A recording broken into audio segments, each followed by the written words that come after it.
Hello friends, welcome to our mini talk. আর চতুর্থী, আর চলো আজ ঠাকুর দেখতে কল্যাণীর উদ্দেশ্যে রওনা হওয়া যাক। চলো তাহলে। তো গাইজ, আমরা প্ল্যাটফর্মে চলে এসেছি। এখন এই ট্রেন ধরবো। কিন্তু প্রচণ্ড বৃষ্টি হচ্ছে, আমি তোমাদের কতটা বোঝাতে পারছি, কিন্তু প্রচণ্ড পরিমাণ বৃষ্টি হচ্ছে এখানে। এই যে গাইস, এখন আমরা নেমে পড়েছি, কল্যাণীতে নেমে পড়েছি। প্রচণ্ড ভিড়, এখনও অনেকটাই হাঁটতে হবে আমাদেরকে, রাস্তা প্রচণ্ড ঘুরিয়ে দিয়েছে। এই যাই হোক, তাও এই অনেকক্ষণ হেঁটে 20-25 মিনিট হাঁটার পর এই প্যান্ডেলের দেখা পেলাম। চলো দেখা যাক। প্যান্ডেলটা খুবই সুন্দর হয়েছে, কাজগুলো ভীষণই ভালো।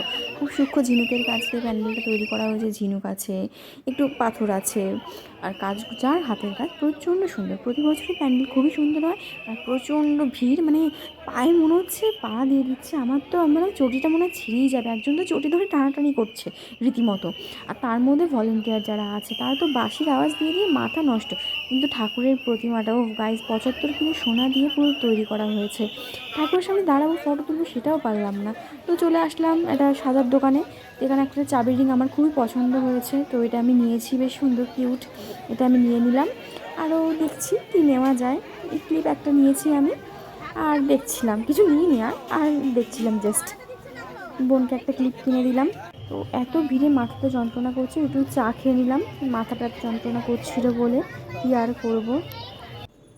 তো অনেক কিছু রাস্তায় হয়েছে, অনেক খাওয়া দাওয়া করেছি, কিন্তু কিছু বেশিরভাগ তোমাদের সাথে তোলা হয়নি।